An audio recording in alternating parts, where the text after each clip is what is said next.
Hello and welcome to Life Beyond Repair, a community for those who have ever felt broken, lost or unable to go on. Here you will find a series of inspirational interviews with incredible individuals, people who have brought themselves back from the brink and are now sharing their stories to empower others. Join us here and across all social media platforms as we prove that there is in fact life beyond repair. Hello and welcome. Today's guest on Life Beyond Repair is Lisa Shannon. Hello, Lisa. Hi, Gemma. How are you? I'm very well, thank you. How are you? I'm very well, thank you. Fab. Lisa, would you mind kind of starting off by telling us a little bit more about yourself? I am a rapid transformational therapist, but I wasn't always. So I started life working in banking, and then I qualified as a barrister. So I am a barrister turned therapist. Wow. But my most important job is I'm a mum of two. I've got two daughters. One's 25 and one's almost 18. Wow. So how did that journey kind of happen from being a barrister to being a therapist? Well, it was obviously a bumpy road. So I'd suffered from depression for about 30 years, looking back, although I didn't label it as that, and I just thought that I was very broken. Mm-hmm. And so I was always looking. So even when I worked in banking, even when I was studying law, I was always looking for some way to repair myself. So I studied part-time as a counsellor and qualified as a counsellor and did some voluntary counselling for 17 years. And then I had some CBT, and I never thought it was the therapist. I always thought it was me. I always thought I was too broken. That's why these things weren't working. Mm-hmm. So I thought, well, I'll study it and I'll get qualified. And then when I do that, I'll be able to fix myself. Anyway, I qualified and I studied and I qualified and I couldn't fix myself. So I just didn't even think it was the modality. I just thought I'm just too broken.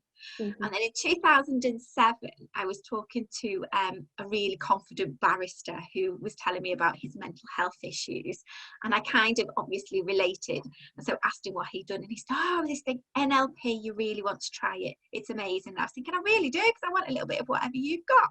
So I tried NLP. And then I studied NLP for a little while as well and became qualified. And it was good, and I still use a lot of those techniques now, but it didn't quite cure me. Okay. And so I just carried on plodding on. I left the court and I ended up doing some really awful jobs because now I realised that I was attracting what I was. And then 2015, I'd been married for 25 years and I was in Spain with my husband and two daughters, and it was actually my silver wedding anniversary, and I had my first panic attack, and I think it was I was thinking, is this it? Does everybody find life this difficult? Because it doesn't look like they do, and people look when they smile like they're really happy rather than they're just doing it because that's what's expected. And then life went downhill pretty rapidly after that, I have to say. And then in 2017, 2018, I was in a pretty dark place for a long time, and then tried to take my own life because I just felt like I was such a burden on everybody. I was, for want of a better word, a right miserable cow.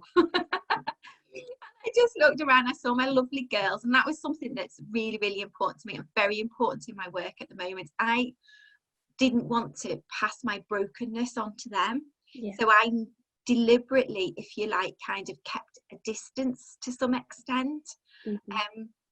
And went running straight back to work after my first baby because I was only 24, and I was just thinking there's other people that can do this much better than me. Let me find somebody who can do it, because I saw lots of examples of how people were parenting, and I saw lots of examples of what I didn't want to be, but I didn't know how I did. Yeah. And it was really, and I read all the books and there wasn't really very much help out there, so I just thought I'm going to find somebody who can do this. So yeah, so by 2018 I was looking around just seeing my girls and just thinking, you know, they just deserve better, and I didn't think about the implications of afterwards, and I just thought if I wasn't here, then naively life would carry on for them and be much better and they wouldn't have the burden of me.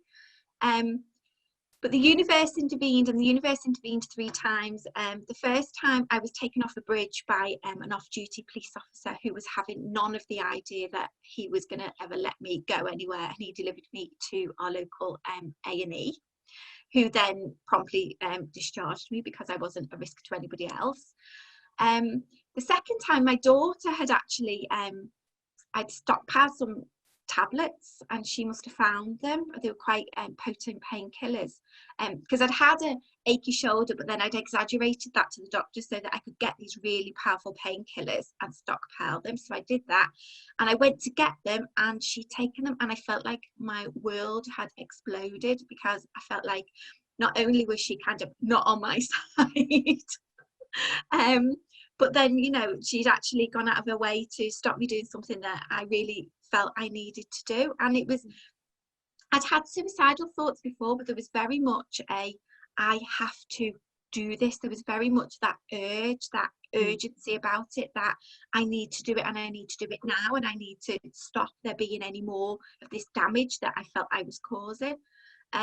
So it just, when the tablets were gone, that was just kind of, right, okay, I'm going to go to the station and I'm going to jump in front of the train. I didn't think about it very much because I was actually at the station, and really the train would have been quite slow by the time it got there. But I did go to the end of the platform, and then an announcement came over saying that the train had been cancelled, and I just collapsed because I just thought, I can't even kill myself properly. And then one night, in kind of a fit of despair, I was on YouTube and I stumbled across Marissa Peer, and she was talking about rules of the mind, and I was kind of the 3 simple rules, and she'd broken it right down. And I just thought, well, do you know, I've tried everything. I can't even kill myself. Let's give this a little go. I can do this. This is doable. And yeah, and then just after that, I had some hypnotherapy, and I spoke to the hypnotherapist and just kind of said to him, you know, I need to pass this, because I just feel like 72 hours later, I just kind of felt this weird sensation. I was just thinking, what is this? And then it just realised I was washing dishes at the time, and I just realised it was hope. And I was like, oh gosh, this is what hope feels like. This is what people feel like when they're hopeful for the future. Yeah. And then after that, my recovery was really quite rapid. Yeah, and within kind of weeks, few months, 8 weeks, I found myself on a train down to London, and I went and trained in person with Marissa and have become one of her rapid transformational therapists. Wow. Gosh, thank you for sharing that. That's quite a, you know, that's quite a story. So what's your kind of message now to people who are struggling? What would you say to them? That there's hope, and that's kind of something that I didn't realize I didn't have. Yeah. And it's bizarre now, and especially it's bizarre because of kind of what I do, but I really didn't ever have hope, and nobody ever said to me, there is hope and you will find your answer. Yeah. What people kept saying to me was, you've tried that. Oh, it didn't work. Oh.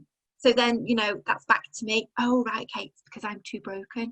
Yeah. But it's because, you know, there's something for everybody, and there is something that can help you. Don't give up hope. Keep looking. Yeah. For me, it was hypnotherapy because it found the root cause, whereas everything I tried before never found the root cause. Yeah. So I was just, if you like, putting more elastoplast on a very big cut. And each time something didn't work, it was like salt was being rubbed in it. But hypnotherapy found the root cause for that for me. So I was able to take, if you like, the poison out of it, and it was able to heal. But it's just, my message is definitely one of hope. Just believe that there is something out there, because there will be, and there is. Yeah. Fab. So what's next for you? Where would you like your business and your practice to go? So I am very much about, because it was so important to me when my children were little, I just felt, and I just mentioned, that I was very broken, so broken, and I so didn't want to pass it on to them. Mm-hmm. And so I am now passionate really about helping parents that feel broken to fix that. They're not broken. they're not broken, they've had broken experiences. So let's change those experiences, because the thing for me, and I am a testimony really to this, is that if we don't heal those childhood wounds, we bleed on people who didn't hurt us. Mm-hmm. And for me, I did that time and time again and projected my hurt, and my children were always in the line of fire. Yeah.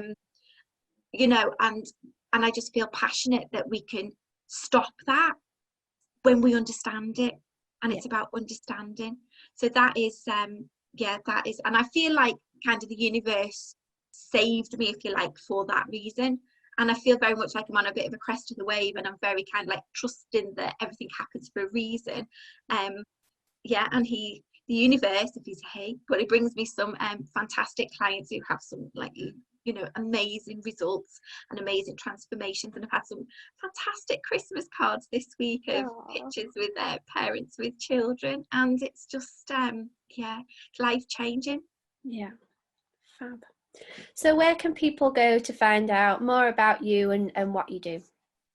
They can go to lisashannon.co.uk. That's my website. I do some articles on there most weeks, although they are being replaced at the moment with videos because I'm running out of time. My videos are a little bit quicker. And I'm on Facebook, I'm on LinkedIn, and I'm on Instagram. Though I don't post on Instagram very much, but when I do, it's all my personal stuff. So you can come and see my children. They're very happy to be out there and in the public, and anybody's welcome into my world. Fantastic. Well, thank you very much for your time and for sharing. You know, it's a really inspirational story, and you know, I'm sure that there are lots of people who are very glad that the universe intervened and continued to intervene. So thank you. Thank you very much, Gemma. Thank you.